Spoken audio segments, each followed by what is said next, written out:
সুপ্রিয় সুধী, সবাইকে প্রীতি ও শুভেচ্ছা জানিয়ে আজকের টপিক নিয়ে কথা বলতে উপস্থিত হয়েছি। আমি ডাক্তার পলাশ, মেডিকেল অফিসার, ইমা ইউনানি ল্যাবরেটরিজ লিমিটেড। আমরা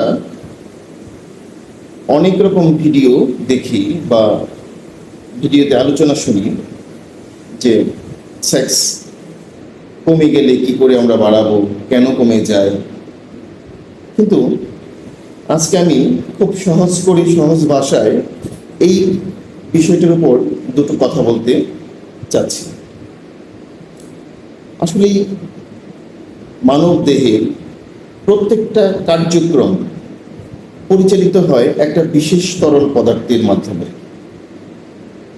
আমরা কখন হাসবো, কখন কাঁদবো, কখন আমাদের মনে ফুর্তি জাগে, আমাদের মন সবসময় ভারাক্রান্ত থাকে, তখন আমরা আমাদের প্রিয়জনের সান্নিধ্য পেতে পাগল হয়ে যাই, তখন বা আমাদের প্রিয়জনকে অসহ্য মনে হয় বা কেনই হয়।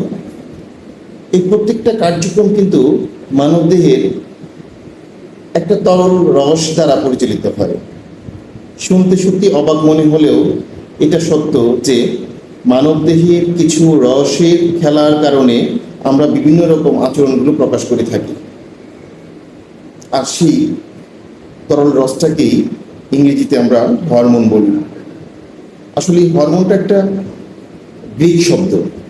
এর সহজ বাংলা কথা হচ্ছে প্রাণরস, যা এক ধরনের জৈব রাসায়নিক পদার্থ বা তরল।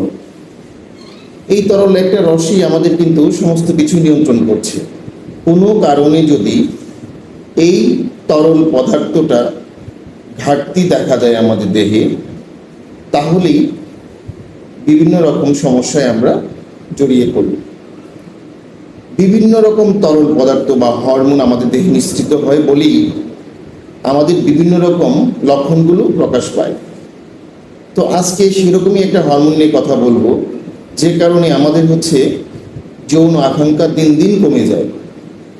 অনেক পেশেন্ট আসে যাদের মুখ থেকে শুনতে পাওয়া যায় যে একসময় তাদের যৌন আকাঙ্ক্ষা অনেক বেশি ছিল, তারা তার সঙ্গিনীর সাথে বা তার পার্টনারের সাথে খুব ভালো পারফরমেন্স করতে পারত, কিন্তু আস্তে আস্তে সে এখন সেই আগ্রহ এবং পারফরমেন্সটা তার আগের মতো হচ্ছে না। সে আর ঠিক তার যৌন পার্টনারকে ঠিকভাবে স্যাটিসফাই করতে পারছে না।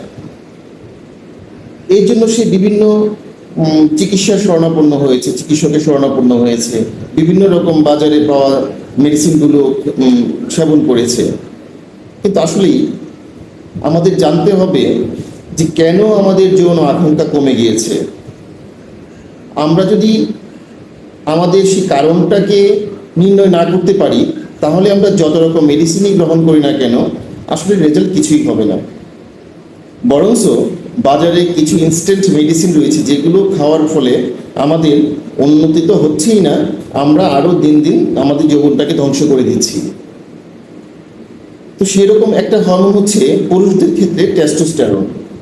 এই টেস্টোস্টেরন হরমোনটা কিন্তু পুরুষের যখন ঘাটতি দেখা দেয়, তখন তার যৌন আগ্রহ কমে যায়, পার্টনারকে স্যাটিসফাই করার যে ক্ষমতা সেটা কমে যায়, তার আস্তে আস্তে সে মানসিকভাবে ভেঙে পড়ে, মনোবল হারিয়ে ফেলে, যে কারণে তখন সে আর তার যৌন সঙ্গিনীর কাছে যেতে সাহস পায় না।